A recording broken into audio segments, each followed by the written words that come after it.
Hey, good afternoon, everyone. Welcome to the November 12th Sustainability Working Group meeting. We'll start off with the land acknowledgement. Does anyone want to read the land acknowledgement today? I can go ahead and read that.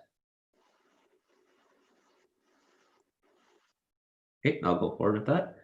We have gathered in Wilmot Township on the traditional territory of the neutral Anishinaabe, Haudenosaunee, and Mississauga peoples. We also want to acknowledge the importance of the Dish with the One Spoon Covenant, a peace agreement made between the Indigenous nations before the Europeans arrived. It characterizes our collective responsibility to each other and Mother Earth. We should only take what we need, leave enough for others, and keep the dish clean. By acknowledging this covenant and the First Nations, Métis, and Inuit peoples, we are reminded of our important connection to this land where we live, learn, and work together as a community.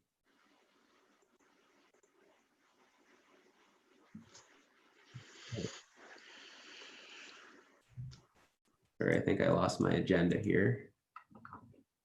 Let me pull it up very quickly.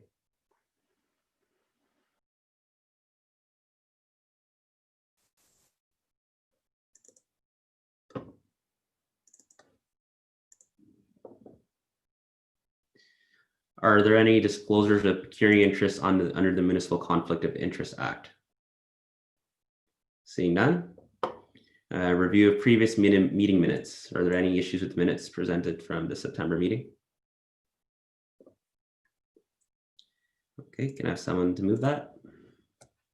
Moved by Tova and moved by Councillor Penning. All in favor?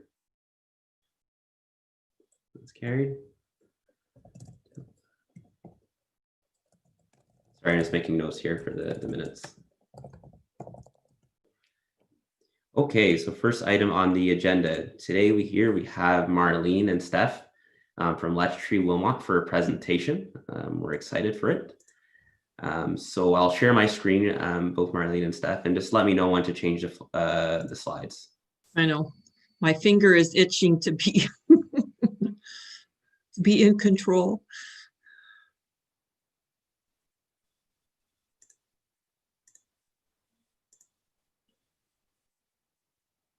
Okay, can everyone see that? Yeah, okay. All right. All right. Well, Steph and I want to thank Councillor Fenning and Ashton for inviting us to come to this meeting and to share the story about Let's Tree Wilmot. And next slide, please.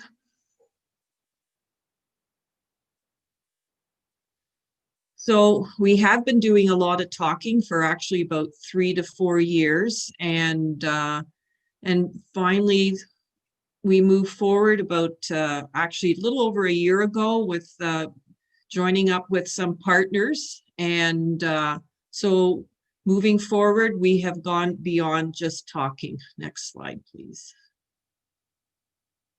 So our partners are Wilmot Horticultural, Rotary Wilmot, Eco Boosters, and we've been working with the township, mainly with the parks, with Manny and with Jeff there, and also I had a meeting with Jeff Mullenhouse, who now isn't here today, talking about potential issues and that and moving forward.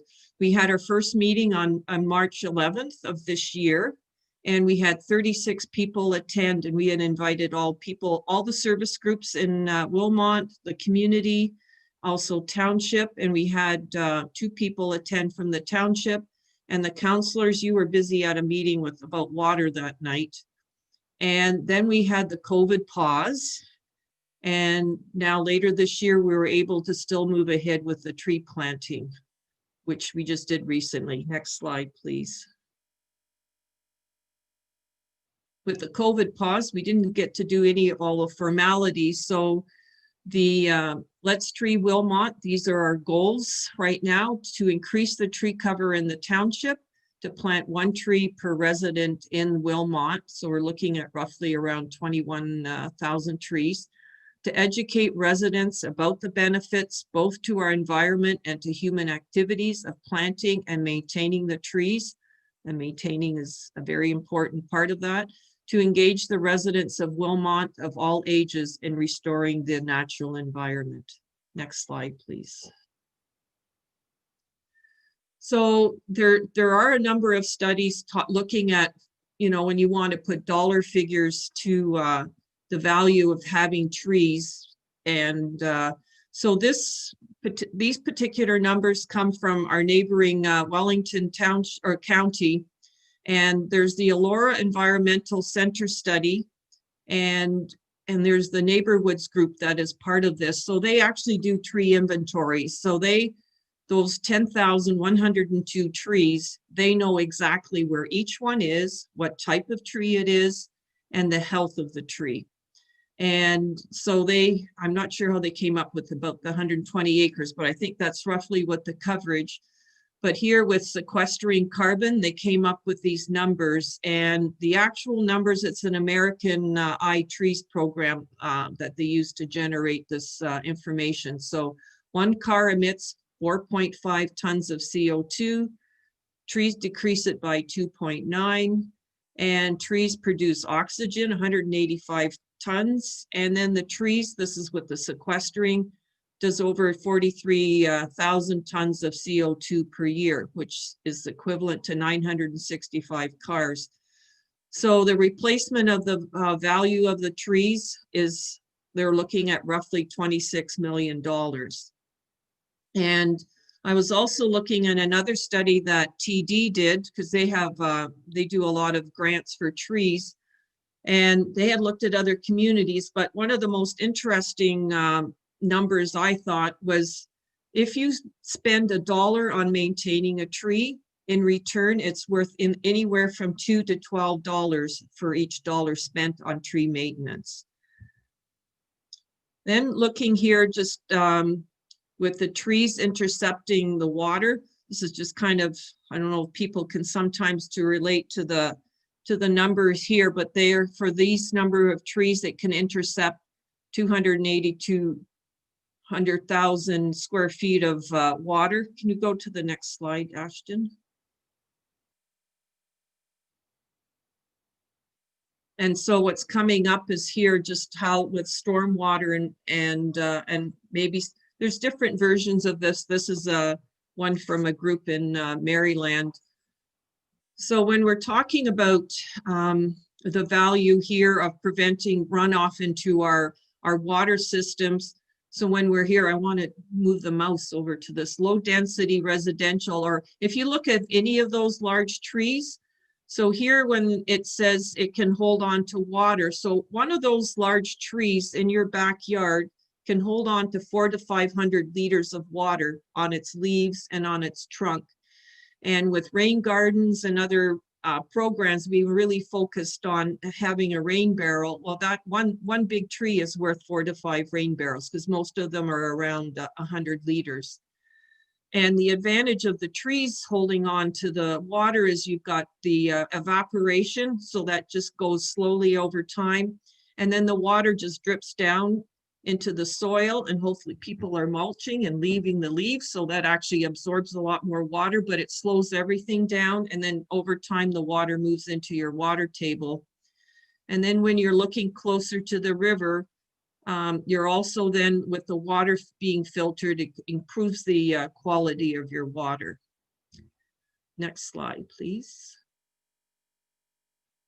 So just continuing with the value of trees. So with watershed protection, so it's just some of the factors I just went over, but also here with trees on the shore. So for example, when we just planted some trees in Scott Park, Jeff Dubrick said, you know, we need some along the shoreline to prevent erosion. In here, and this is forest, and even in your urban areas, shading and cooling. There's a local study done here at University of Waterloo, and they were just showing when you shade your yards and your both your urban and forest, you're actually decreasing your temperature by 4.5 degrees Celsius. And I'm just going to go through quickly. This is really just a very short list of the other benefits of trees. There's many more. So it cleans the air. One area that we'd like to do with planting trees is provide some corridors for wildlife through the township. There's many both physical and mental health benefits to people, and just making your community look great. Next slide, please. And then just talking a little bit about with the sequestering of carbon. I know your committee's focusing on decreasing emissions. So the trees aren't like a miracle bullet on that. It's just one of the tools in your toolbox that you can use to mitigate with the carbon. And when we're planting trees now, this is for the future, because those little baby trees right now are not doing more. Most of the numbers you're looking at is the mature trees provide the benefits. So after our COVID pause, and we said we want to get some trees in the ground this year, which we did. We had advertised 43 volunteers from ages 5 up to 80s came out, and actually I had discouraged people because I was afraid of getting too many people coming out, and they loved it, said, when are we going to do this again? And because of COVID, showing people how to plant trees, we needed to do smaller groups. So we had 7 tree plant leaders, which Jen was one of them. So we planted 100 trees, all natives and a few shrubs. The township provided half, and then Let's Tree Wilmot purchased the other. And we had $1,000 each from Rotary Wilmot and from the Hort. And then with private donations, we ended up having around $1,500, $1,800 in private donations. And everyone followed the COVID protocols. I was amazed. People, even in their little family units out there, they wore their masks all day, the whole morning. Next slide, please. So current. Now, one thing we didn't plan on doing, which we ended up doing the following Saturday, because I had asked Jeff Dubrick, are there beavers in this area? Oh, no, no problem. Okay. I get a call from somebody on Tuesday. Oh, great job you guys did there, but do you know there's beavers in this area? No. So we were back Saturday with a small group with chicken wire, and then we did the wrap for the rodents. So we did that. And now as a group, we're working on our formal structure, doing our mission statement and that, setting up the committees, looking at applying for different grants. And there's like the Home Hardware has a grant. We've applied to the township, and there's many other avenues. We're looking at continuing to develop more community partnerships, engaging the public. And if you want to measure success, we feel that we need to know what actual percent of our township has what percent is in tree cover. And I've not been able to get that number. The township has no numbers, and somebody said check with GRCA, and I've put a request in for a few times, but they're having their challenges this year with COVID. So I don't have a number. I know Woolwich Township has their numbers, and it's 12 to 14% was their starting point, and they've planted 33,000 trees, so they're up to 16%. They got their numbers through GRCA, and then they had hired someone to do the calculations. Recommended minimum cover in urban areas is 30%. Toronto's at 31 and aiming for 40. And we want to continue our relationship with the township in both financial, and also, I know with Jeff not being there at the meeting today, one of the challenges he said when the boulevard trees, you know, they're losing a lot of them. The residents don't realize that they're actually responsible for those trees. And then if they're responsible, how do you actually really take care of the trees? And just a little tidbit is that the size of trees that you put on the boulevard when you're getting both just the dry summers that we're getting, but that size of tree actually takes 4 to 5 years to get established. So you need to baby it for 4 or 5 years, and basically they get tossed in the ground and have to fend for themselves. Next slide, please. So for all of this to work, we did start on getting people to sign up for all these committees. We did have 4 to 5, but now with the long pause, we're starting all over again. So site selection is where do the trees go? So we're working with the township on this, but also most of our property is private. So we'll be working with landowners and farmers to help them get more trees on their properties. Again, the fundraising and these are the other committees. Now, tree inventory, 2 of us in the group have actually taken the workshop last year with Neighborhoods in Elora. And I had hoped to get a workshop going this fall, but because of COVID, they're not offering the workshop until things go down, because it's actually an experiential workshop, part of it in class and one going out. Next slide, please. So for more information, some of these are the resources or links to some of the information that I mentioned in the presentation. And Stephanie and I were also researching with all the groups. There's like Kitchener has programs, Waterloo, and even Wellesley. And Wellesley has just lost little notes somewhere.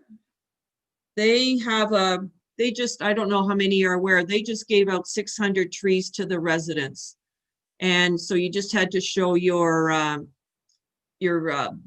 license to say that you're actually a Wellesley resident.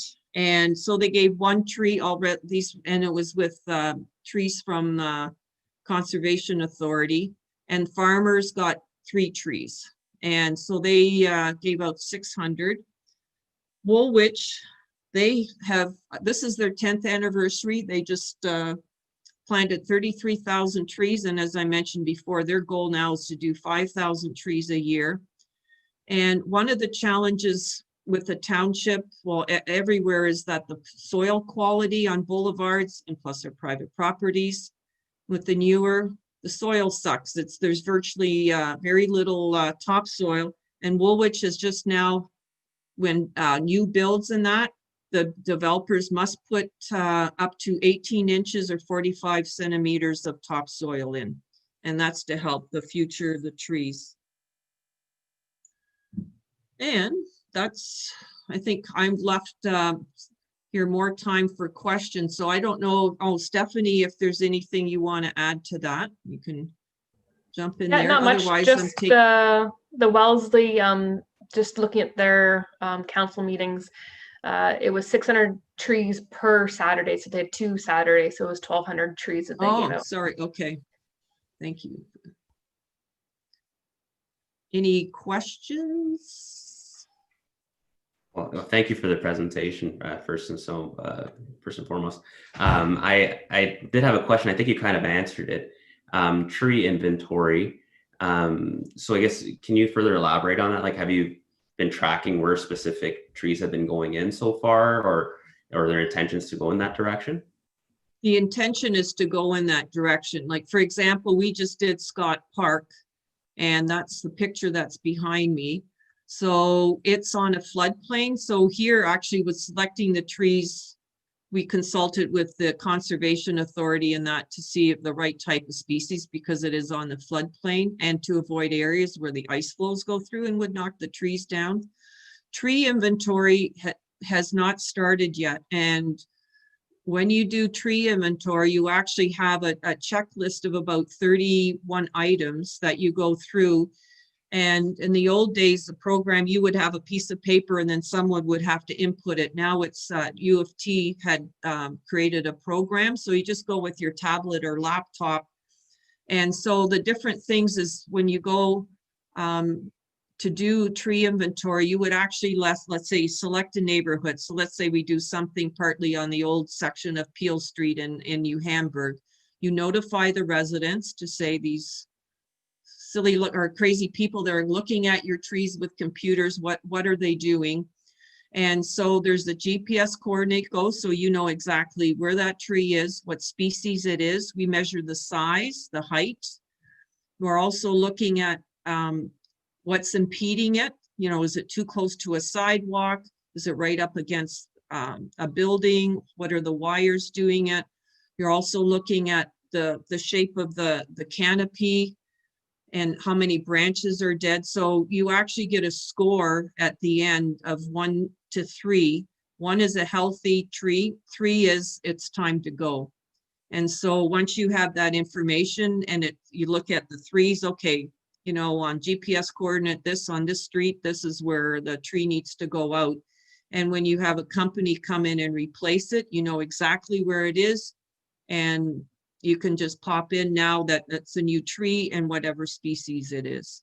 So for example, that study from Elora, when I just did the numbers, but they actually have this number of trees, how many Norway maples, which is an invasive tree. And actually that's the highest number of trees they have is the Norway maple.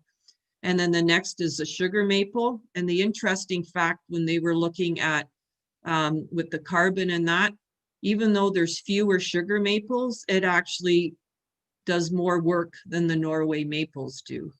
So then you'll know exactly what you're, just like any business, when you're looking at inventory now, it'll be just trees instead and what kind of shape they're in.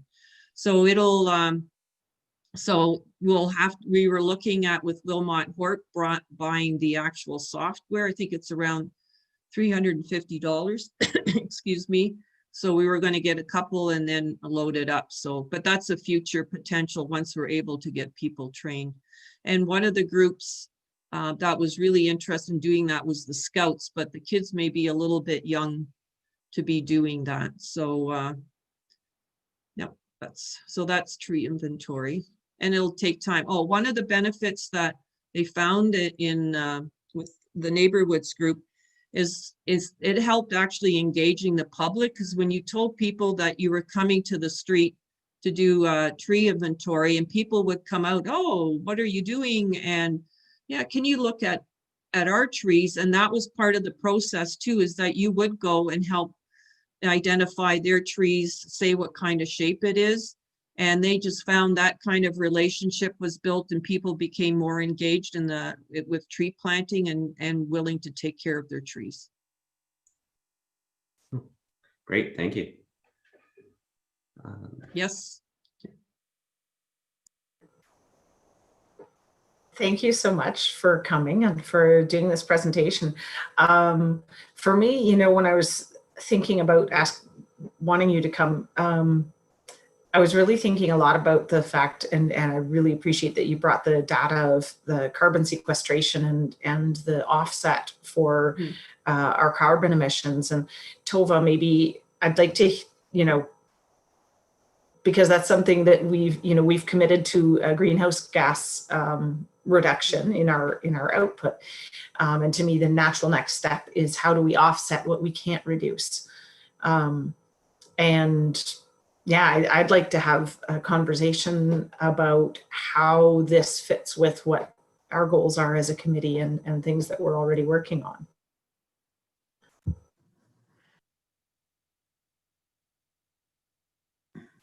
The Paris Accord, when it has the 1.5 degrees target, most people don't realize this, but that actually requires sequestration. We could turn off all carbon emissions, but to hit 1.5 degrees, we need to be able to sequester carbon.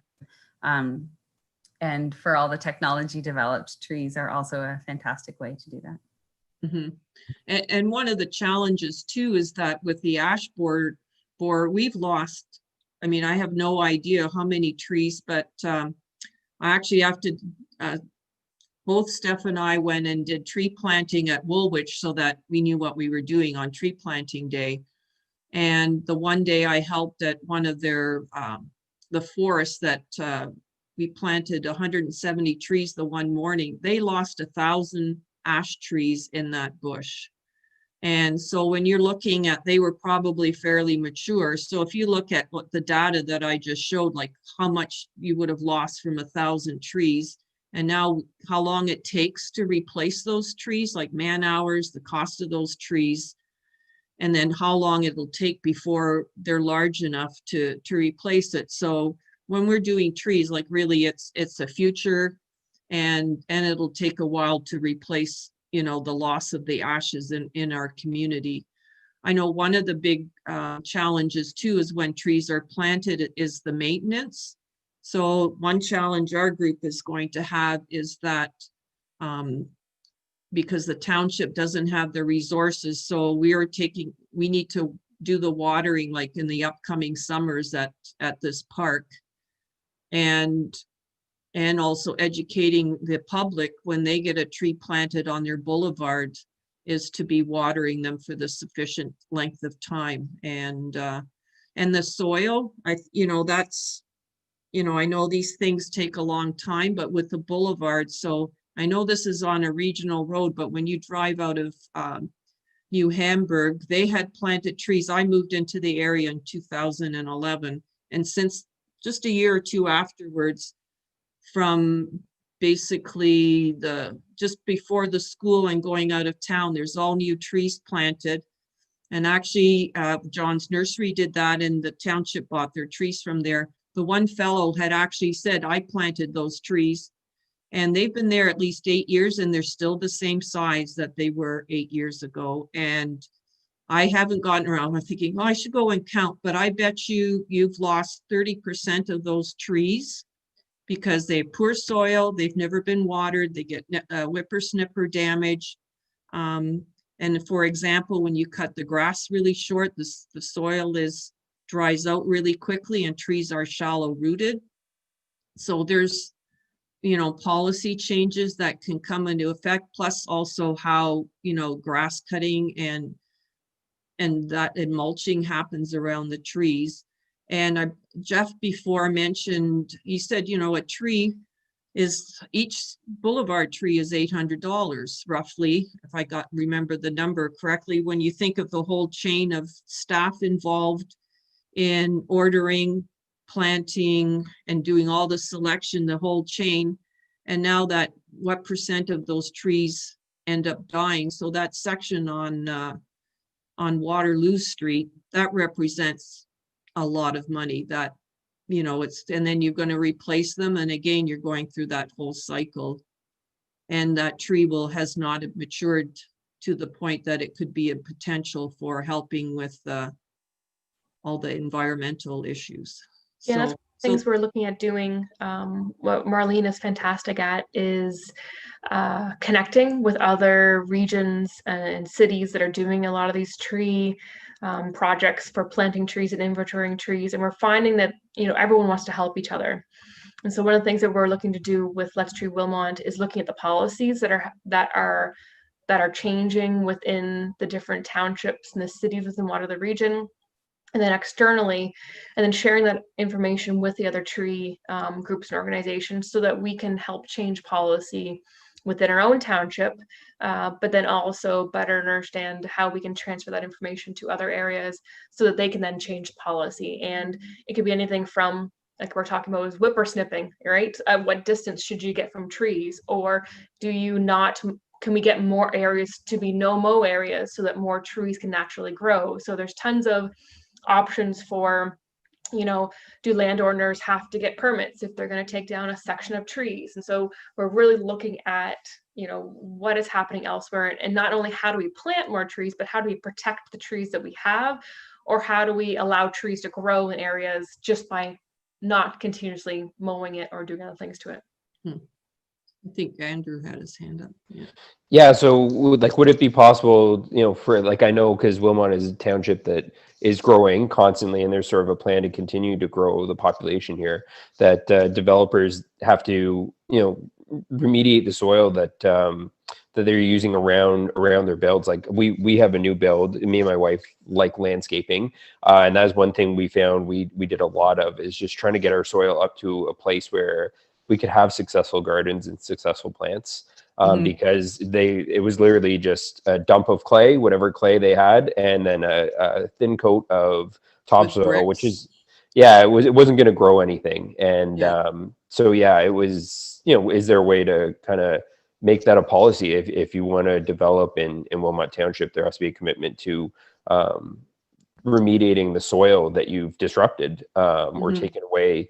I'm sure where the land where our home is had good topsoil at one point, and it was carted off and sold. And then we got a little bit of it back, but not all of it, right? Yeah, and so there's a lot of policies that we can look at and see if we can tweak and adapt them for our township. And some will have to, because I think a lot of policies, it's up to the township to really decide how much they want to leverage what the policy actually says and how much they're actually going to push, you know what I mean, poke and say, you know what, actually, this policy says this, so we're going to make this happen.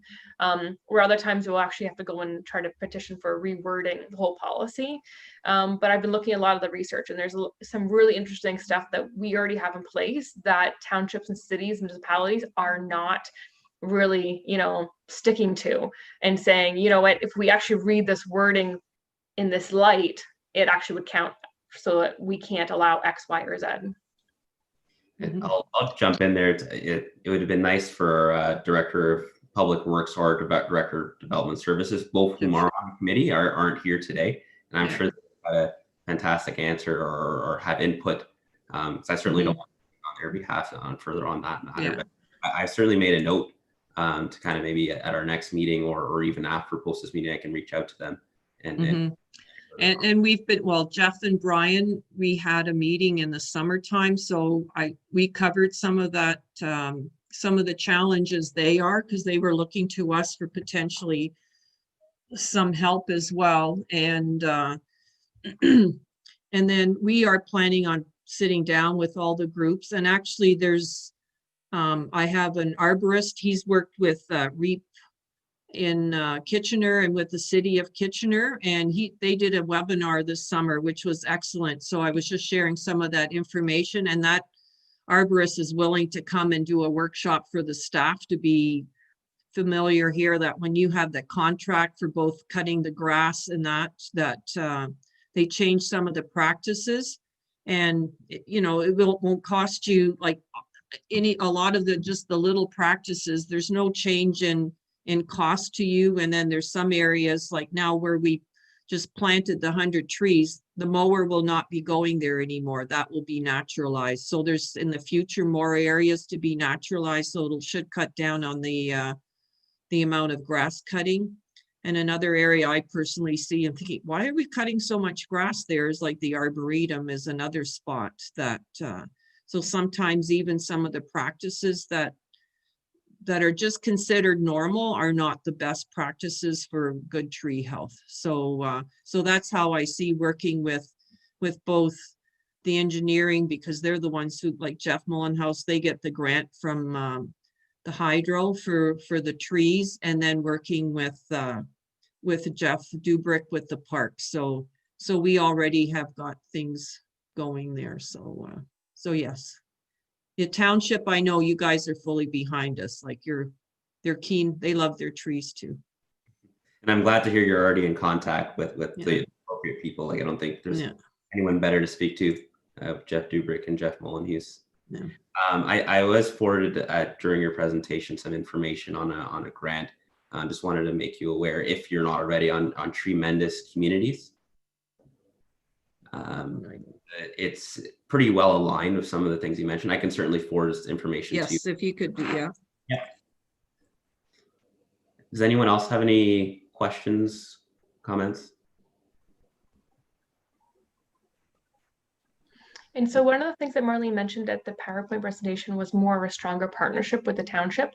And I don't know if Marlene, you want to mention how Trees for Woolwich is partnered with the township?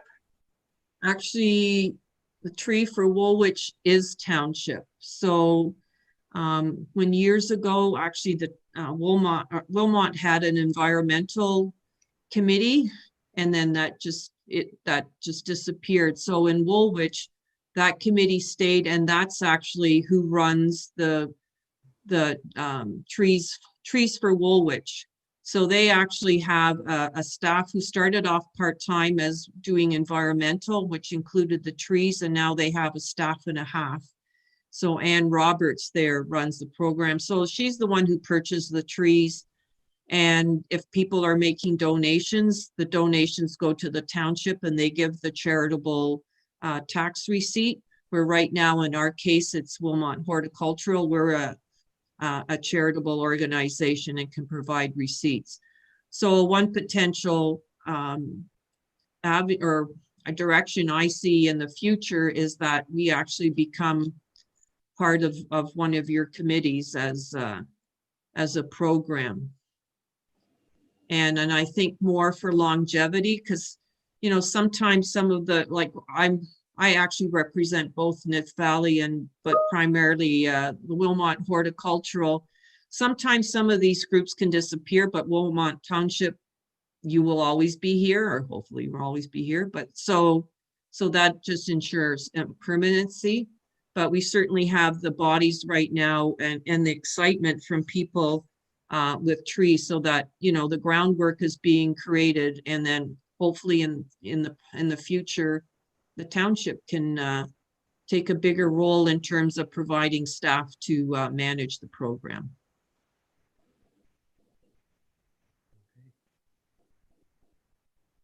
All right. And I think we're past our 20 minutes. That's okay. Very, very informative stuff. To be quite honest, there's a lot of things I wasn't aware of what was going on. Yeah. We could keep talking. I got lots more to go. So if there's no one else has any questions or comments, both of you are welcome to stay. We do have the rest of our agenda to carry out, or you can leave and watch it via YouTube, or just leave. It's entirely up to you. So, All right. yeah. Thank you for the time, everyone, and good questions. Thanks. Thank you. You answered my last question, which was how, you know, if you're already talking to staff, if there was anything else that we could do as the township to support you, or you know, because it is really important work for our community. Yeah. Well, for example, when Friday, when we were setting up, Jeff, who was on vacation that week, he came and to help out a bit. And then Cody was there. And then Jeff was there again on Saturday morning, and Cody, and actually planting trees. So they were physically part of the day as well. So, yeah. Awesome. Okay, well, thank you. You're welcome. Great. Okay, so we'll move on to the next agenda item, the Zero Emission Vehicle Infrastructure Program, the EV stations update. So I'll give a brief update on that. Yesterday, we did get the final agreement signed with the region of Waterloo. So now it's going off to NRCan for them to sign off on. And then as far as the funding initiative goes, it's kind of locked in for locations and everything. It's in the contract. And we do have until the end of 2021 to complete that project. Any questions on that? I do. Just wanted to confirm, we had talked about, and I guess this is not actually with this contract, sorry for me scrunching my face up, but it helps my brain work better. The locations that we talked about are the rec center and the township office. And did we have some downtown New Hamburg as part of this? Okay. Yeah. And because Church Street and Wilmot, that part is being completed right now, but it's the north end of Wilmot that we were talking about putting them in on, right? That's correct. Yes. My memory correct? I think it's right beside where we're planning to put in the stations on street is right beside the parking lot. Yeah. Downtown New Hamburg. So when they do that next side next year, thankfully with the extension, it should work in with the road reconstruction there. Again, I don't want to put words in his mouth, but I'm pretty confident that's what's going on. I've had a bunch of people asking about that, and I just wanted to make sure that my memory was correct and that I was telling them the right answer. For sure. And sorry, Andrew, I didn't introduce you. My apologies. So everyone, Andrew has joined us now. We all knew on prior meetings that he was being appointed. He's finally here today. And Andrew, like, I know you're probably going to get a little bit orientated on the new items that kind of come up. So please feel free to just jump in, ask questions. Some of the things are recurring, and like the charging stations is a prime example of one of them. Yeah, and I got my question answered there too. I was just going to ask where the locations were, and just kind of how people decided on that. But thank you. Perfect. Okay, solar assessment update. So just briefly for you, Andrew, we did have a solar assessment done on our municipal facilities, I believe, probably at this point last year. We did get the documents back on with respect to the cost benefit analysis from Grand River Energy. The preliminary documents weren't favorable in our with respect to the cost benefit approach of that. When we haven't delved deep into it due to COVID, so the director of Parks and Facilities is kind of sitting on her desk right now. But again, at first glance, it's not very advantageous. Hopefully, if we have to revisit it in a year or so, that the technology is better, where the costs are significantly less. Okay. Sustainability. Ashton, can I ask, what is the expected or the required return on investment timeline for the township? For solar? Financial decision. That's a good question. I don't think as finance, we haven't defined the metric. I know the assessment that they performed was over 20 years, and it wasn't favorable because the cost exceeded the lifespan of the solar panels, where they're guaranteed for the 20 years. So it wasn't really in our favor there. I'm not thinking about this project specifically. I'm kind of thinking about, oftentimes you hear that as the reason sustainability projects don't go forward is it has too long of a payback period, or that doesn't have the return on investment that they want. And some communities and businesses will have a stated, it can be no longer than this, or it can, whatever the rules are.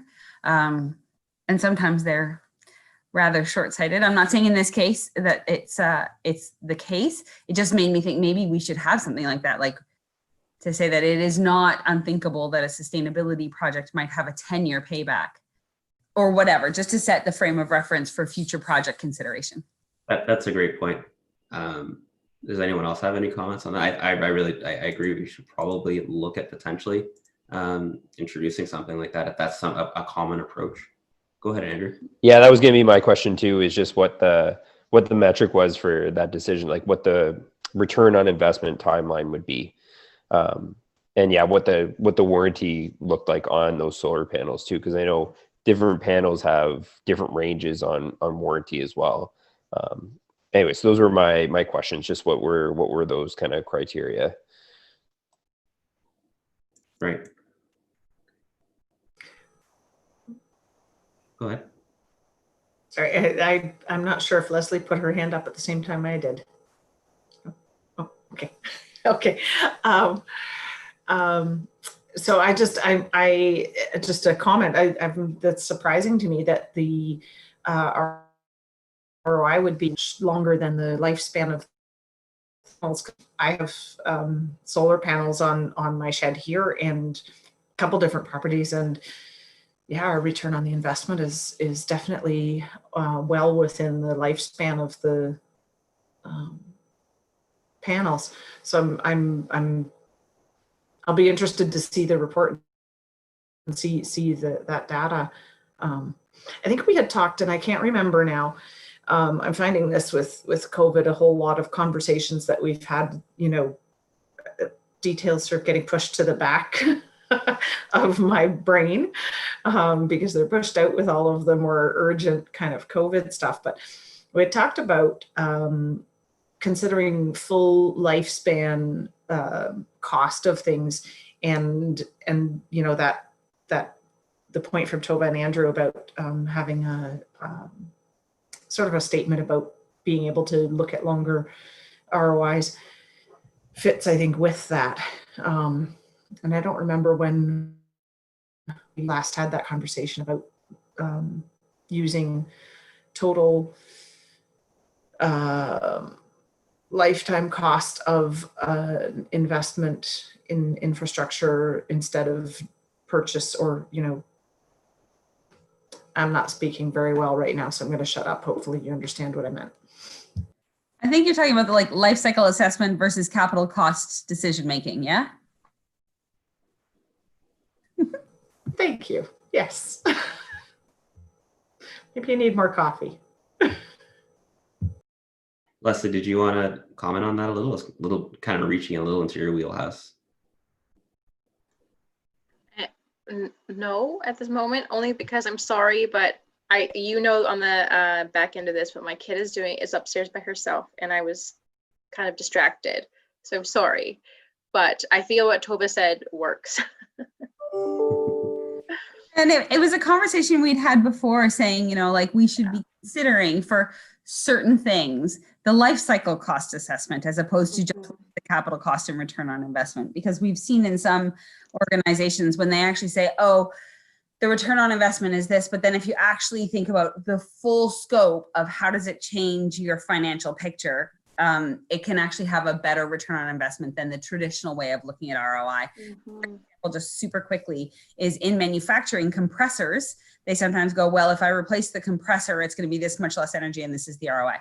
But actually, if you start to look at it, if it's oversized or undersized, then it's less efficient. You're paying more in energy than you need to. If it's old and it's breaking down, then you've got people hours down, you've got repair costs. Like that sort of full life cycle assessment can sometimes change, and sometimes dramatically. How an organization sees the cost of a sustainability action that actually can have a very strong financial benefit.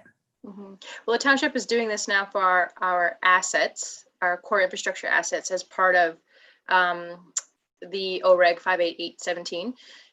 I don't know if we've done anything. We're not going to be doing anything. I don't know if we have an actual statement yet, but it is something I'd say that we would work towards. Yeah, let's go with that. I'm just making notes here. Minutes. Okay, so as far just circling back to the solar, what I'll try and do is the report I just pulled it up just to double check because it is labeled confidential. So let me circle back with, because I was just going to forward it to you guys to show you the numbers. So I will see about how I can communicate that to the committee. Okay. All right, so we'll move on to the next agenda item. Sustainability outstanding item list review. So just for your reference, Andrew, this is kind of like a basket of items that we have on the go, kind of consolidated to an Excel document. What I've done differently now is I had a little bit of a light bulb idea is the Township's work program. I took their template and put it in for us so that we can set timelines in the months, because I saw the template, you can define it by month. So I'll share the screen, and I did move the old data into the new template earlier today. So let me see if I can share the screen here.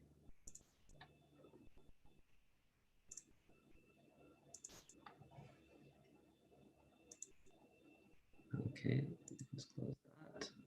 Perfect. So can everyone see that? Okay, awesome. So the first item on the list here is the corporate travel policy. What I've done now, we're approaching the end of the year, I've just labeled this as 2021, and then we can decide those timelines there. Because some of the things realistically may not be done this year. If they can be, then we'll make a note where we can. So I've assigned a member responsible, and then all wherever it's applicable for the committee members. So here it's very similar to the list we had before. So the corporate travel policy, I've defined timelines for myself to get it done after our year end and budget for finance. So I'll have time to focus on that. And I did make the note, I'll communicate with HR and the Director of Corporate Services to get that complete and included in the policy manual. Obviously, committee input and senior management input. The next one here, and please feel free to jump in, anybody, if you have any questions or on any of the items I'm going through. Waste green bin programs at municipal facilities.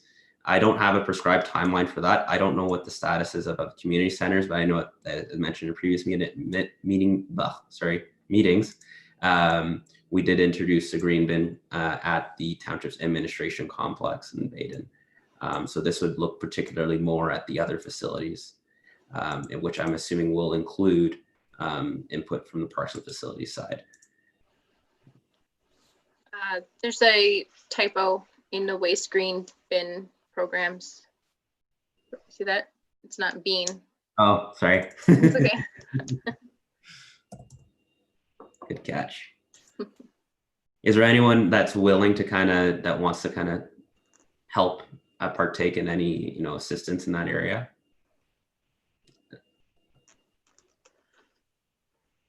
Otherwise, I can just engage the Director of Parks and Facilities to say what's going on, and if there's any plans, and we can provide update through that fashion.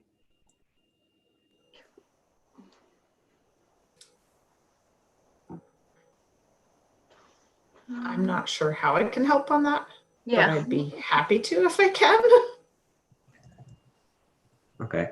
How about I'll just reach out to the director and then see what she says, and then we can go forward there. So I'll provide an update at the next meeting. Sounds good.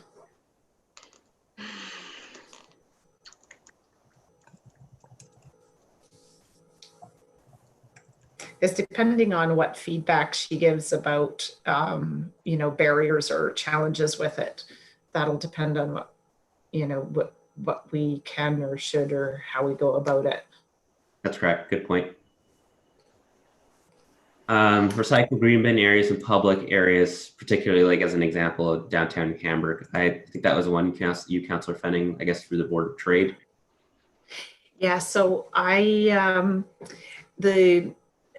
because of COVID, the Board of Trade is struggling pretty hard, obviously, and businesses.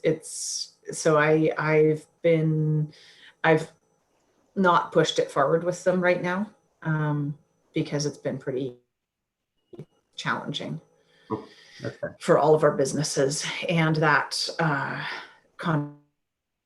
conversations take a beat to more sort of things that are on fire. Right. Well, I guess the environment is pretty urgent as well. Yeah, but I have raised the issue with the Board of Trade, and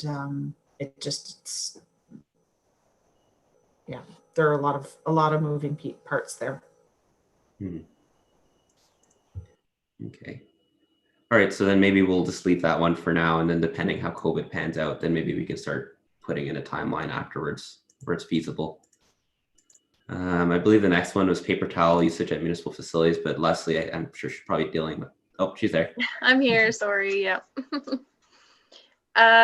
So my question with this, this original project wasn't specifically around paper towel usage. So originally it was just like, oh, what can we do to avoid waste at the township office?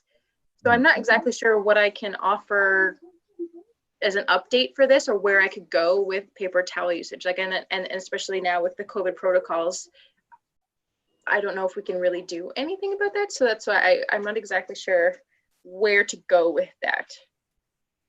Right. Good point. I think the way we treat things now, it's a bit differently than we have before. Mm-hmm.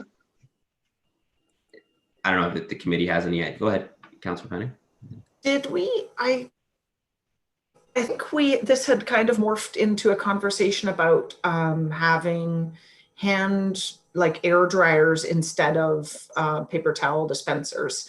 And Bruce was going to, and I know we had this whole conversation about the other facilities, not just the township office.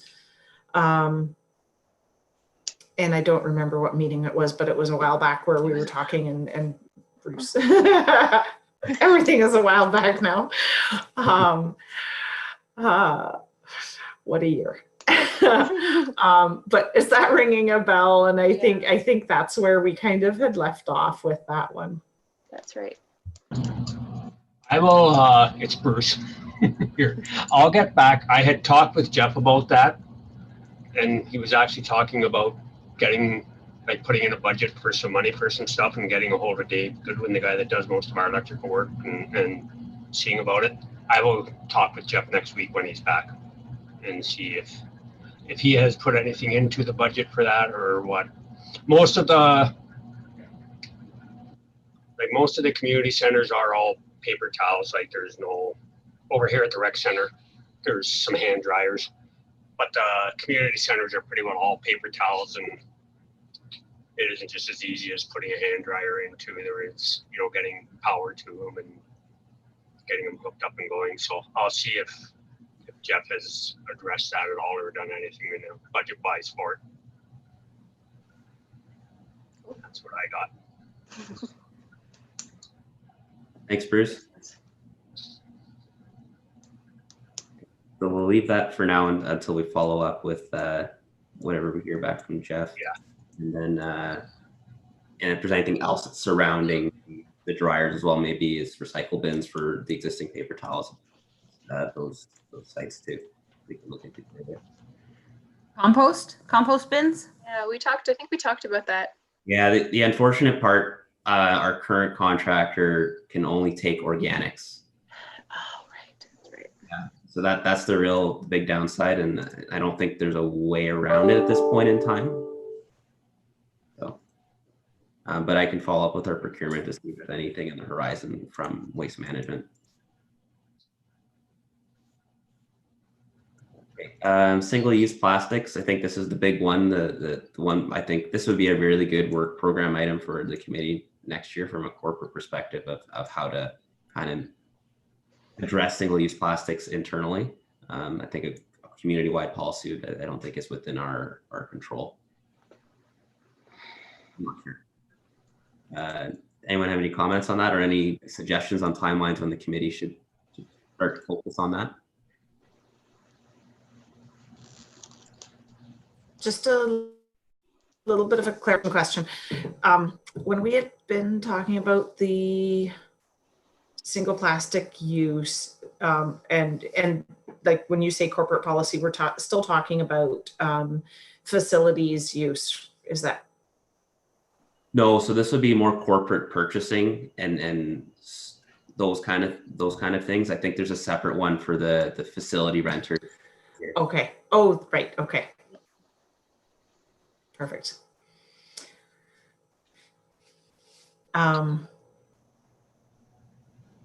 Yeah, I don't know. I feel like that's a no-brainer. We definitely need to work on that. Mm-hmm.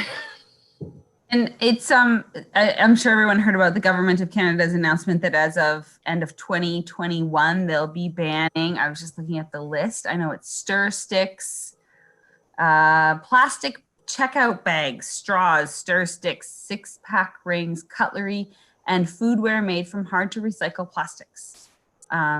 So that's coming Government of Canada as of about a year from now. So for Wilmot to be starting this process is almost like making sure you're ready for when the ban comes into place. Like it's not something we can sort of let sit because it's going to hit anyway. We're going to have to do it anyway. And that was my question. Just you're saying it might not be feasible to reach it out into the community, but the community's going to have to get on board with it anyways. Would it maybe make sense that as a township, we're kind of pushing people along in that direction and letting them know and getting ahead of it? I don't know if that makes sense at all. But yeah, that was just kind of my thinking on it. Yeah, I think you raise a good point. I think one of the key things is that when things put into action by the township and it's communicated publicly, we're kind of like the leader in it. I always kind of go back to the straw example at the concession booth where we started seeing local businesses also kind of follow as well. That's kind of like the primary. We want to kind of lead by example. But we could even do something where we have a Wilmot best practice for phasing out single-use plastics. That is something that this committee creates as a resource to support local organizations to get ready for what is coming from the federal government. But actually, instead of saying, pushing them to do it, saying, we know you're going to have to, it's not something we're doing, we're going to support you in this transition. So it positions the township really nicely. So this might be a crazy idea, and I throw these out often. So if it's way too off the rails, just let me know. But is there like a way where we could procure reusable straws, reusable cutlery that then we could then give to local vendors to sell in their establishments as a way to get both the community and those vendors on board? And maybe generate revenue for those local vendors as well, like in a time where maybe revenue has gone down a little bit. I don't know if that makes sense. again, I'm just kind of trying to think out loud a little bit. Yeah, no problem. I like this ideas. It kind of gets the discussion going. So I would say it's a bit challenging for us to do that as a municipality. But I'm just trying to think of a way to. I don't know if anyone else wants to comment on that while I try to get it. It's okay. I'm new to this, and I get sometimes a pushback too because I work in education too. Sometimes the plans that I make are a little too ambitious for the systems that exist. So it's okay. If it doesn't seem feasible, just let me know. But I just throw the ideas out in case even a small portion of it can stick a little bit as well. So it was just an idea. I think in a previous conversation, we talked about a reusable bag as a promotion of it. And I think maybe Tova's kind of hitting it of something that's within our wheelhouse, is coming up with a best practice of how we not expect, but would be a great transition to it. I would like to see that this project happen before the end of the year, as a way to get people excited or get people thinking about it, since they're going to be forced. I don't say forced, but because of the federal government saying that they're going to do this by the end of the year. So I'd like to be at the sort of forefront of it. I just don't know what we can do within the municipality, what we can and cannot tell people to use until it's, I just don't know if we can do that, but yeah. And I think there's a little bit of overlap as well with the region of Waterloo Waste as well. So I think maybe there might need to be some kind of communication with them to maybe they're already working on this, right? Because it's kind of waste is their mandate, and maybe we can kind of have some kind of collaboration to just make sure we're not reinventing the wheel. Mm-hmm. And I mentioned this to you, Ashton, offline, about when we are creating these projects and we're just sort of saying yep, we're doing them, but I feel like we really do need to pick one or two and as a committee work towards them, because whenever we do this little thing, it's oh yeah, don't have an update. But I feel like if we can collectively pick one and work towards it, it might actually have some things happen. Yeah, exactly. That's a good point. And I remember that discussion. So I think that's what kind of the goal was today, is all kind of having this monthly kind of, target. So that at least then we're saying, okay, well, corporate travel policy is something I'm going to work on in early next year within that time frame. Yeah. So maybe we kind of, as we go through the list, when we assign a time frame, we're not going to double up too many projects at the same time. So at least then we know April, May time frame, we're looking at these two projects. Right. Okay. Okay, so sorry if I just had a couple of thoughts. Andrew, I love, big dreams, because big dreams are what get us off the ground. We may not hit the stars, but at least, maybe we can achieve flight. I love it. So I think that's really important. And I really do like I think that it's a very vital role as the municipality to provide leadership to our township. That's, and it's a good investment of taxpayer dollars to provide that leadership as well, and provide frameworks that our residents and businesses can use productively to help themselves achieve the same goals that we're all working towards.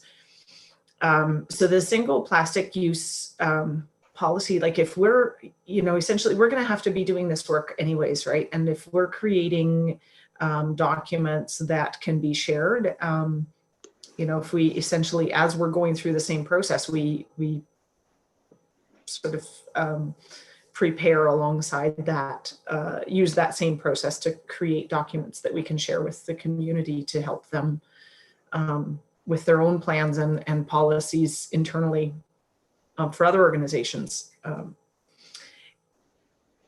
And just a thing, and I know I've mentioned it before, but when we're talking about single-use plastics, This gets more into the use, community facility use one, but reusable things that get rented out. In Germany, when I attended community festivals, they had actual silverware and plates and glasses that you paid €1 deposit and got your plate and whatever. You went around and bought your food from whatever vendor, and at the end of the event, you just put it into a bin and put your silver in a bin and your plate in a bin, and you got your euro back. And it worked really well. So I think thinking about things like that is something that we could do as well.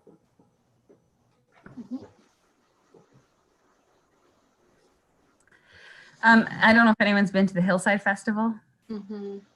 Yeah, they have like it's a no waste festival. You can't even get a coffee in a reusable cup. They have, most people bring their own stuff, but if you don't, they've got, like you were saying, Jen, Councillor Fenning, they've got cups and they've got cutlery and plates, and you return them all and all that kind of stuff. And I know that they are open to conversations with people to find out how do they do that, what is the process, all of that kind of thing. So it might be an interesting conversation for this committee or someone on this committee to undertake, to hear about their learnings, what would they do differently, all that kind of stuff, their best practices. And then potentially it be something when Wilmot is renting spaces to say, this is how the system works. We've invested, potentially, not like Wilmot has invested in these things. You can use these, there's a deposit and it's part of your security deposit and you get that back, assuming we get back all this stuff, like something like that. If that's of interest to the committee, I'd be happy to reach out to them and have that conversation and report back.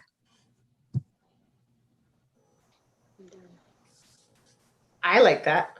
And I'm gonna just, if I can throw another some lift under that bigger dream.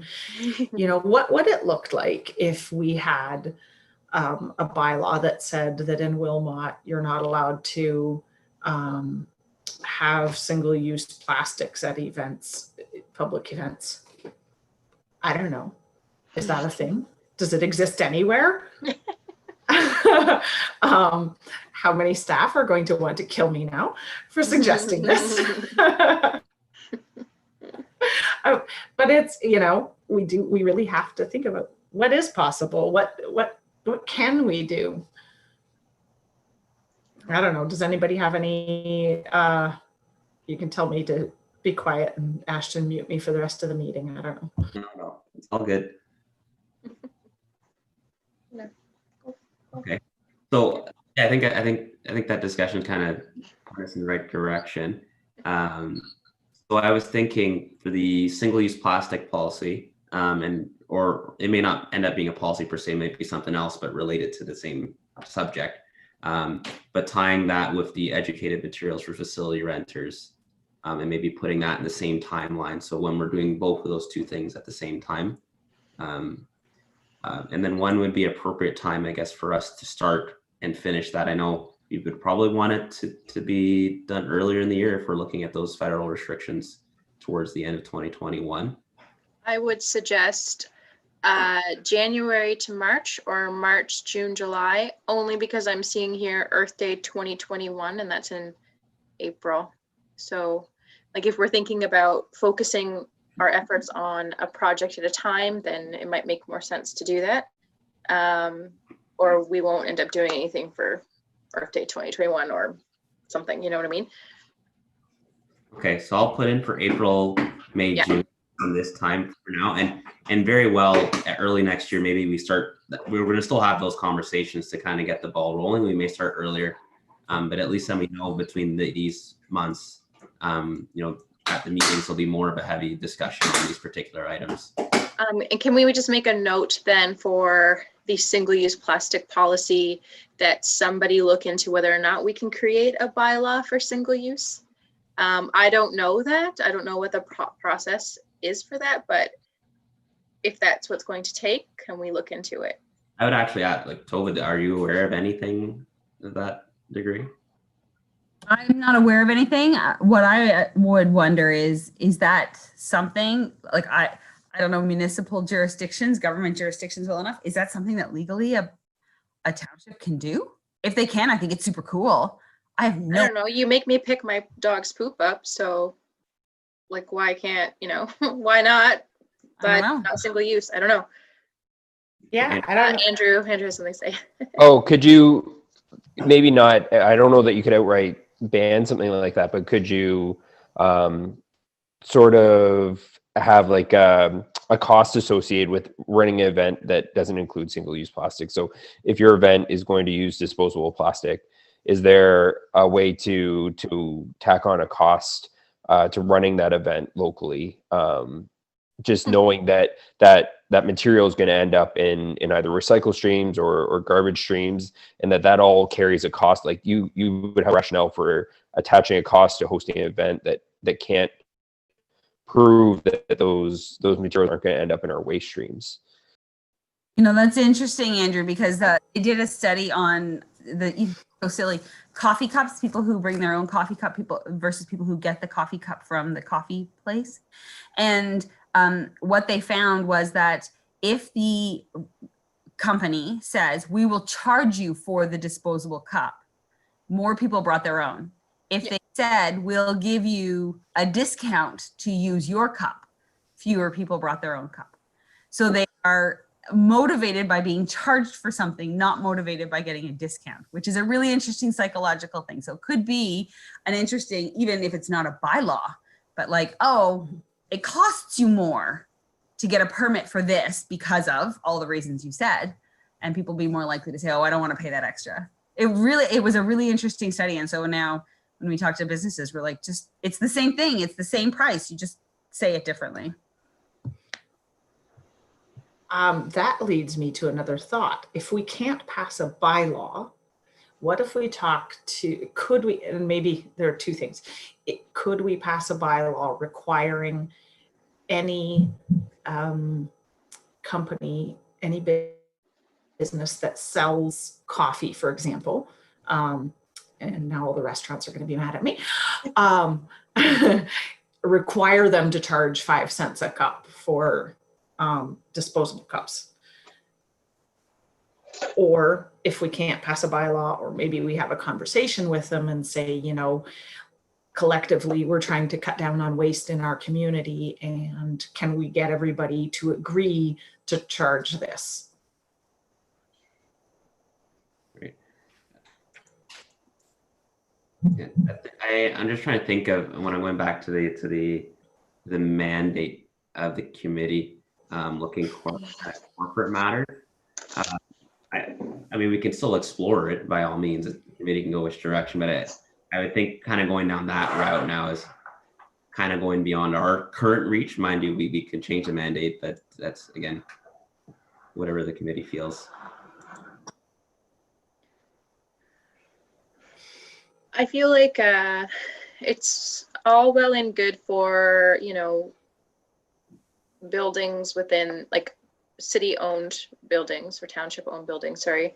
But like because like some of us are not even working at the office, it's like I kind of want to do a little bit more outside. Like I don't know, like I don't know what other sustainability committees do within other municipalities, if they have overreaching, you know, township-wide, municipality-wide reach, or is it just for their buildings? Because like then in that case, like why is Andrew in here if he's supposed to be helping us with our corporate stuff? Do you know what I mean? Like he doesn't work at the township office, so it's not really important to him. Do you know what I mean?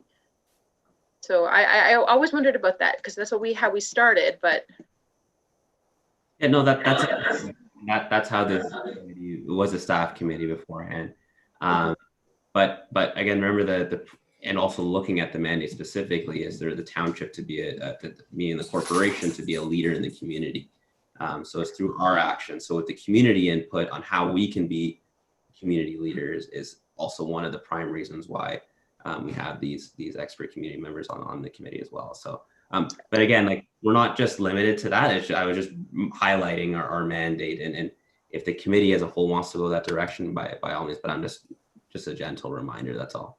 Okay. But I still have it written Well, down. We can investigate that. I'm gonna argue logic here. Mhm. From my perspective, setting a bylaw is providing leadership, isn't it? Yeah.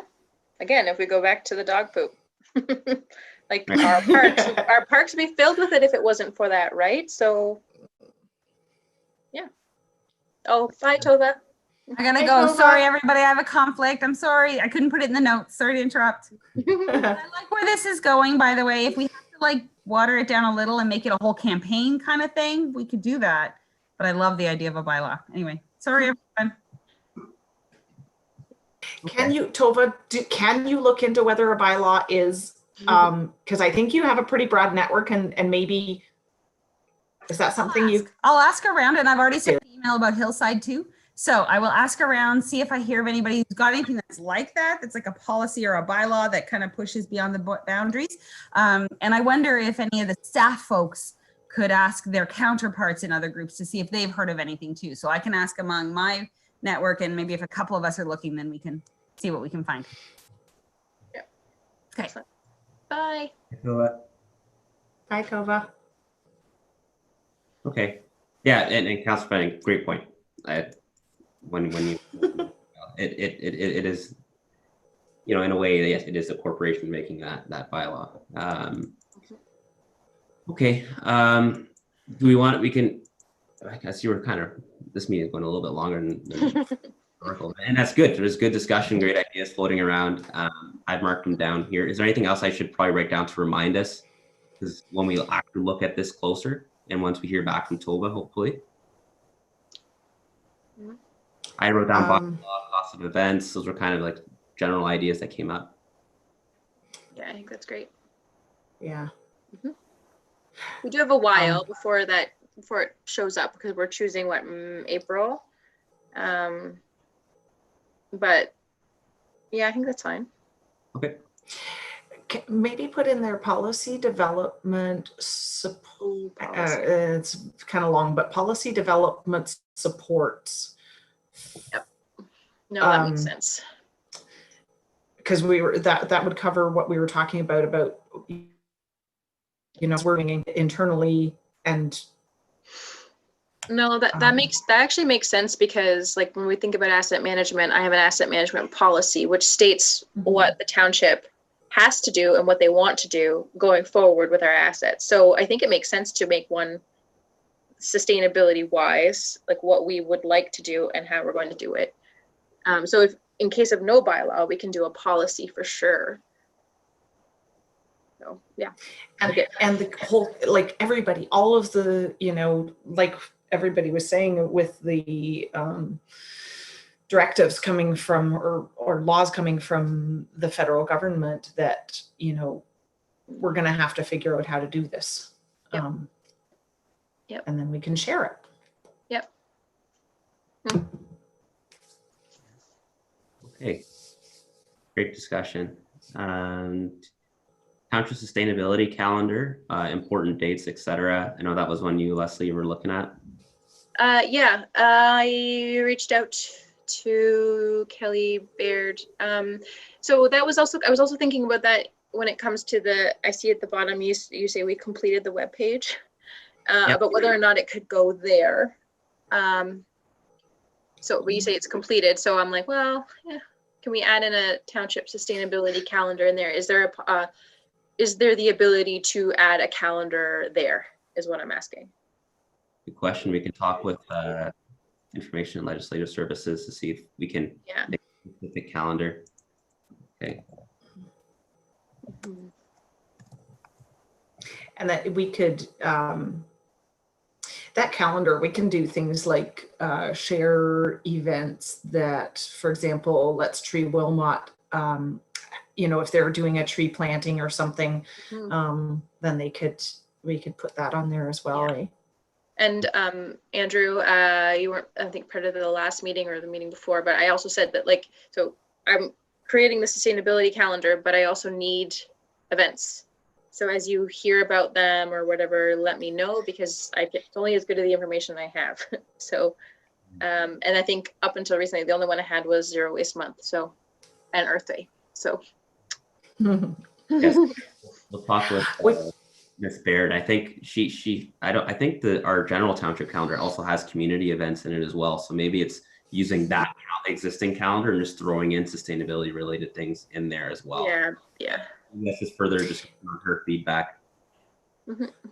Is there a way to sort that calendar then? So if somebody, you know, say a resident was like, what's happening for sustainability, or are there, you know, environmental activities happening? Would they be able to sort it on the calendar? Yeah, so they have categories on there for like budget ad hoc committee, council, Right. garbage and recycling, but they also have sustainability working group and township events.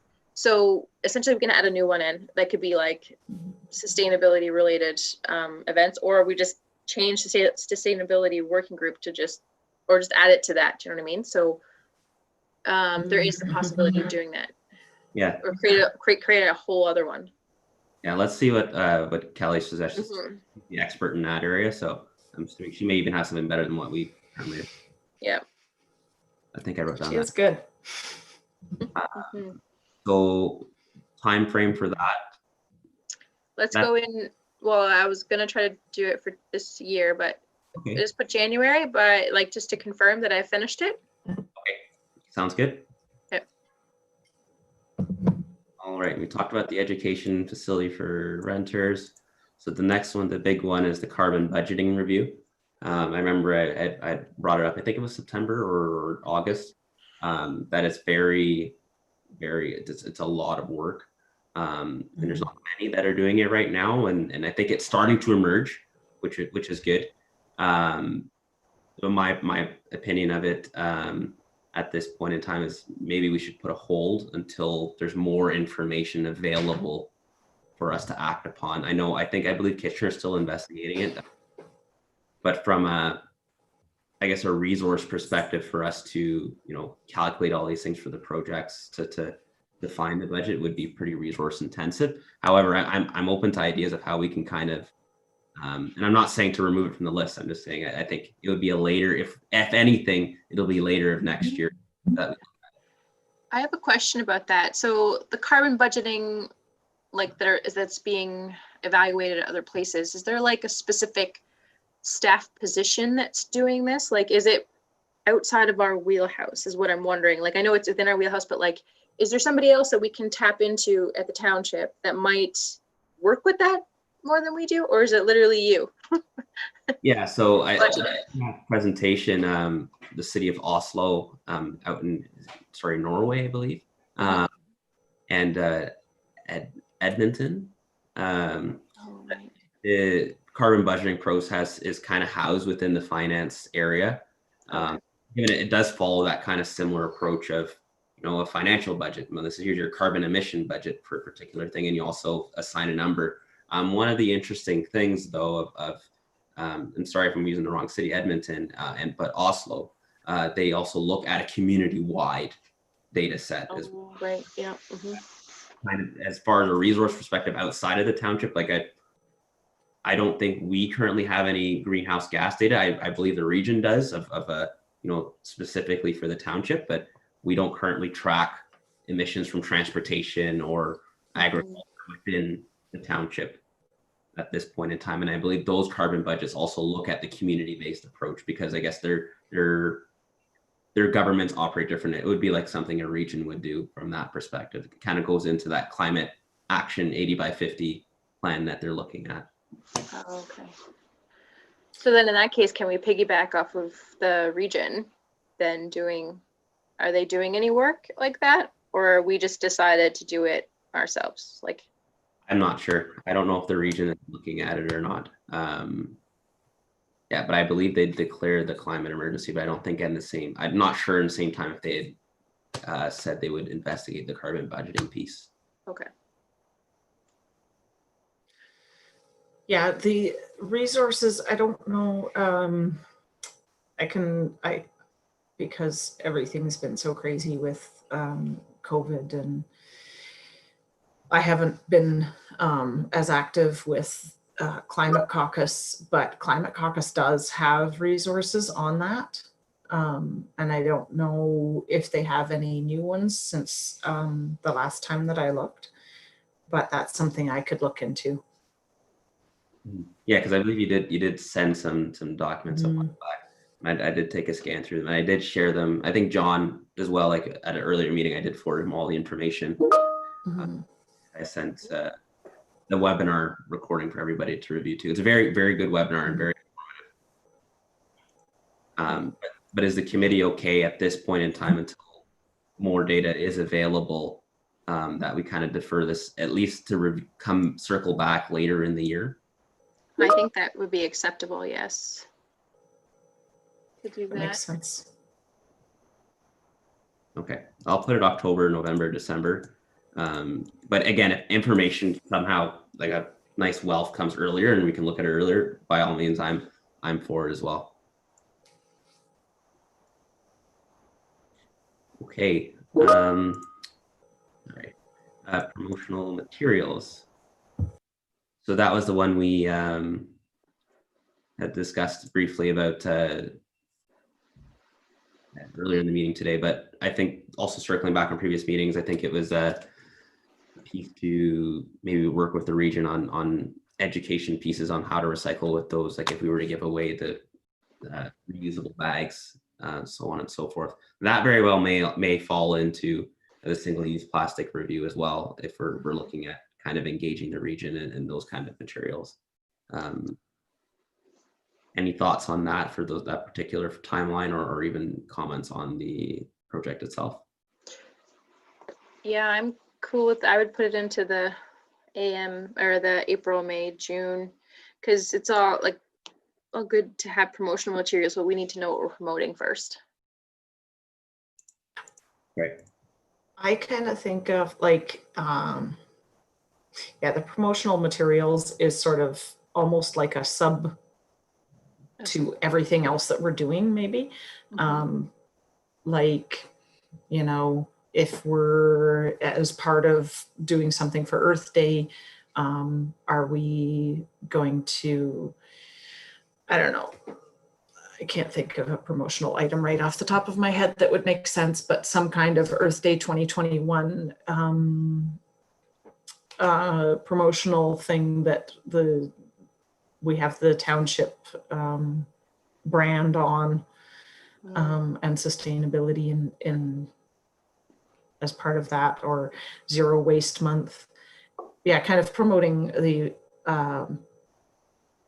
projects or events that we're working on. Right. So is there a benefit to keep this particular item, or since it's kind of, if we're kind of nesting it in within others, or?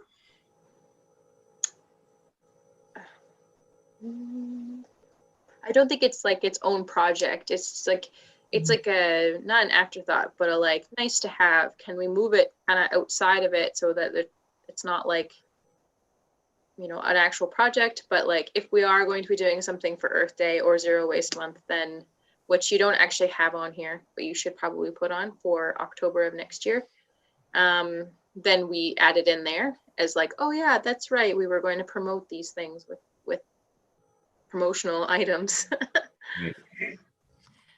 Oh, you have Zero Waste Month. Sorry, I missed that. Yes, yeah, it's there.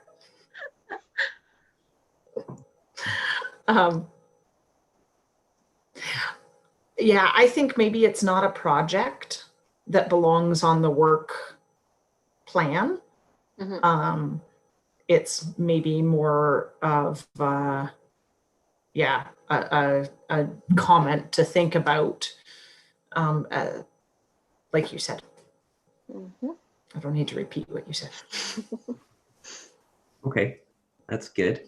And then okay, so I removed that one, and then the next one I believe is motion sensors. I believe this was kind of indirectly addressed. Bruce, have you guys been actively doing that, or is it kind of slowed down now? Actually, haven't done much on it at all since the COVID started. We've been busy getting a bunch of other projects going or done, actually. we have looked at it. I have, you know, as I've been going through some community centers, and a lot of our washrooms, quite a few of them do have them, but there's a lot that are fluorescent lights, and there's a lot that have access from outside and from inside. So it's not as simple as replacing the light switch because it's on one door. On a few of them, it's actually blocked by where the outside entrances are. There's a part wall, so you'd almost have to walk to the washroom and go to the actual light switch where the sensor would be for it to even come on. So there are a few places where I was thinking, oh, it'd be great to have them where it's really not quite as simple as, you could still do something, but it's not as simple as just replacing out the switch with a motion sensor. Right. Okay. So would it be best then maybe, you know, given that there's, you know, oddities and stuff like that, and we do still have like capital projects like the LED retrofit at the admin building. Yes. Should we then potentially just remove this from the list, or should we keep this on as kind of a thing we kind of keep an eye on to see if we can keep an eye on? And I know there are some, like there's some over in the castle and the administration building that I know there's some places over there where we could definitely do it where I just haven't gotten around to doing it yet. And I guess it's also something, I'm assuming it's okay if we do it. I don't know. I'm not a licensed electrician. Like where the plumbing, the heating, and the air conditioning is what I can do. I you know, I have replaced some already, but you know, I don't know if we get into a big extensive thing, if it's something that legally, like, you know, if they're all right if I do it, or how that would go. Right. Councilor Fenning, you had a comment? I just, when we're talking about awkward locations of light switches and that, some of the sensors that we have are actually on, like attached to the light. They're not at the switch. So that I don't know if that might be something that would be possible. And I don't know, you know, I mean, obviously the sorry, my dog is pushing my desk here. Those things you're talking about, like, how are they, like, relatively inexpensive? Like, is it just something that you, like, I can't remember shove in now for like $5 or? I don't remember. I would have to look into it. And I have never looked in to see what it would be like to do something like, I know back in like our alleyways here at the rec center and stuff like that, they're not on the switch either. They're actually sensors up on the ceiling. They're not attached to the light, but they're a sensor. When you open that door, it's got actually 4 sensors that comes off of it that picks you up pretty well as soon as you open the door. And you could look definitely into something like that. I don't know what there would be for like our fluorescent lights are actually like they're all false ceilings, and then it's a light that's sitting right in the ceiling. So I'm not, you know, I would think it would have to be something that would be possibly separate from that yet to make it actually go. But I can look into seeing what there is in that for sure. Cool. Hey. yeah, maybe if we leave it on there and Yeah. If you can investigate it. Yep, absolutely. Okay. And sorry, I had 2 of them just popped into my mind after that. The GHG emission review, that's something we should certainly be doing. Yes. It would have happened naturally, but to include on the list. And same thing with the annual report is something we do. So now it's just kind of marked down for everyone. It's on everyone's radar when we expect. It comes in the May, June timeline. This year was a bit later because of COVID. But, obviously, the GHG emission review comes in first, and then that feeds into the report. Excuse me, I just have to let my dog out. And then the last 2 I have here under events, Zero Waste Month and Earth Day. I just assigned the time frame they kind of happened. So Zero Waste Month, I had the months leading up to October. Then Earth Day, I believe I have March and April kind of highlighted. And again, this is kind of a living document. So as far as if we want to add in more events throughout it, like this is something we'll probably be looking at every meeting anyways, but probably not in as much depth for every single one, just kind of double checking the timelines to see where we're at.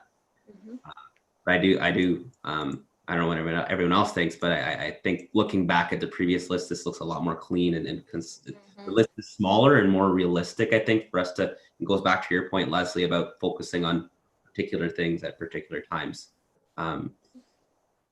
Is there anything else that we should be adding to the list? No, but I will volunteer my time for Earth Day 2021 so that we get to do something. I've taken up trail hiking with my daughter as a pastime, and I'm just really into it. So I would really like to do something for Earth Day 2021. Awesome. So yeah. Okay. Okay, so that's it for now. We'll move on to the next item on the agenda. Oh my gosh, there's more. But you know, it is very good. A lot of good discussion, I think, particularly on the zero waste plastics, and we've got this plan set out now, so I think it's really going to define. It's true. We did miss last month's meeting too, right? So that's right. Okay, so the next one was single-use plastics on the agenda, but that was his own standing item, and I think it will stay on its own there. But we talked about that, so we'll move past that one. Zero Waste Month debrief. I just wanted to, I guess, briefly debrief on the briefly debrief. Yeah, briefly debrief. Yeah, the as far as the videos goes and everyone's engagement in the process, I thought it was fantastic. As far as you know, Harold, he's not here, but I think he did a couple of videos, and Mr. Mullen Hughes did as well. Yeah, they were awesome. Oh my God. Yeah, I had intended to do more, but what happened for me was that with numbers rising, I had when September, it just basically after we met with Kelly to talk about the plan for it, I got just slammed with work and did not have anywhere near the time that I had anticipated. But yes, Kelly and yeah, wow, awesome. Jeff did a great one too. Yeah. That's awesome. I know I kind of talked about this one time, but we do everything with Twitter, but are we going to Facebook? We're on Facebook. We are on Facebook now. Okay, because like I know that most of the stuff came through, and I'm like, I don't go on Twitter, so okay, well, I don't get on that then. Actually on Facebook and Twitter. Okay, thank you. Well, that's great news. Okay, the next one on the agenda is carbon budgeting update. We had briefly talked about that as well.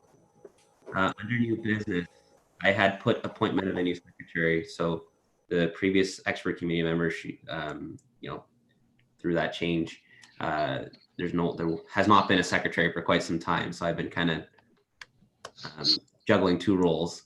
Is there anyone willing at this point in time? We don't need to. I can give you some time to think about it if you want to appoint yourself or someone wants to appoint someone else. We can discuss that at the next meeting, or if we want to do that process now.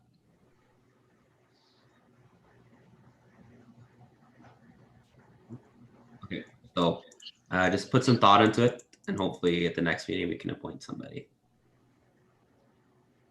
I'm sorry, I make a terrible secretary. That's all right. And last item is the 2021 budget process. So I wanted to let everyone know that budget season is here. There'll be a number of initiatives going forward. If there's any, I guess, low-hanging fruit that don't require a lot of intervention, and maybe it's something I can pass along to the necessary department and say, hey, is this something that we can include in the program for next year? Or if there's just general feedback on the process itself. So just wanted to open the floor if there's any ideas, comments. I think the project we were just talking about with the lights, isn't that something that you could bring up for that for 2021? Because I know that we wouldn't just be able to say, hey, let's put these things up. You would have to, like, if we're going to retrofit a bunch of different buildings, then it's maybe a bigger project. Yeah, no, that's a good point.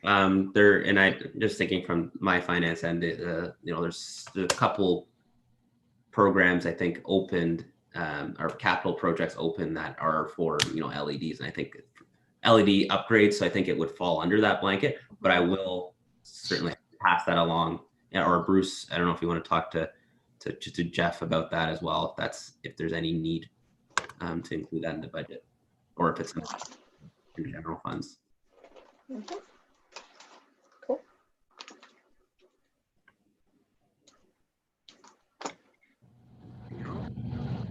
Maybe if we were talking about the hand dryers as well, that's something that I think is a pretty good project. Bruce, did you want to take that as a takeaway to see if Just mention it. yeah, just mentioned.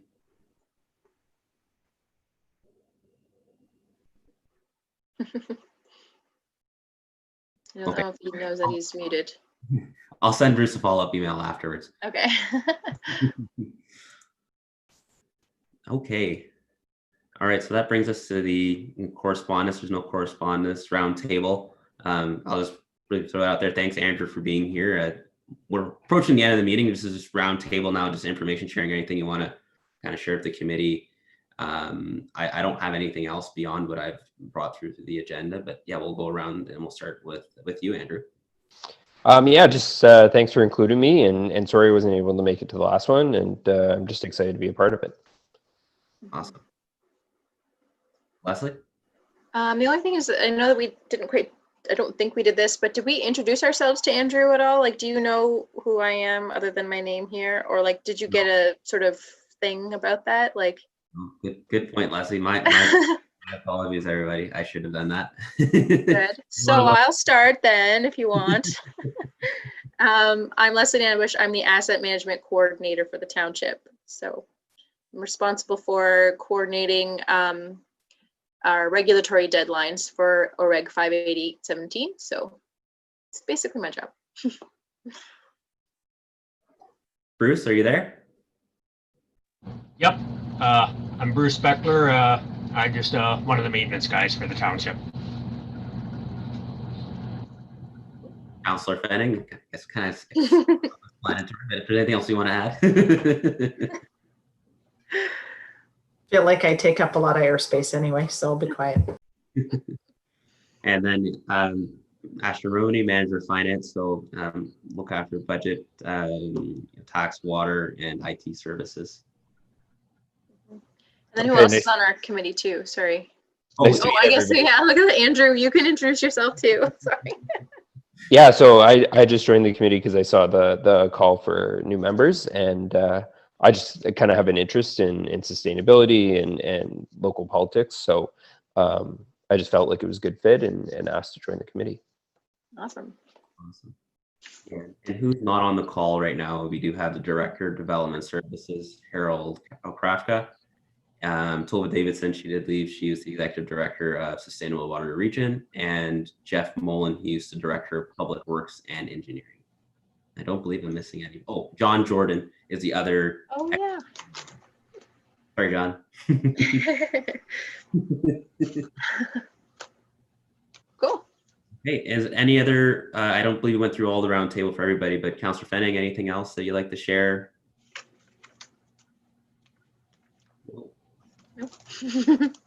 Awesome, great meeting. And as far as the next meeting date, it is December, it would be December 10th. I believe this is second Thursday of the month. As we're approaching budget season, I just wanted to gauge everyone's consensus if we can postpone that one potentially into the following, or if the committee wants to meet next month. I'm good with either or. Just wanted your feedback on that. I'm good to go till January. I think we've got a lot here that we can sink our teeth into until then. Yeah. Councillor Penning? Yeah, I'm on the, I appreciate that you've got a lot on your plate right now, and there is a lot going on. And yeah, we do have as long as we can have some updates and, you know, myself included, hold myself accountable to getting some of that stuff done. So we have updates in January. Yeah, and I will try to get, from my end, the solar assessment stuff. I'll try and circulate that with the committee before the next meeting at least. Okay. And Andrew, you're okay with that if we, and Bruce, if we postpone till January? Okay, awesome. So we'll be contact through email, and by all means, the conversation doesn't stop here. And we'll just pick up where we left off at the next meeting. Perfect. Okay. We have a motion to adjourn. Hi, Leslie. Okay. Okay, perfect. Thank you everyone for coming today Thank you. in January.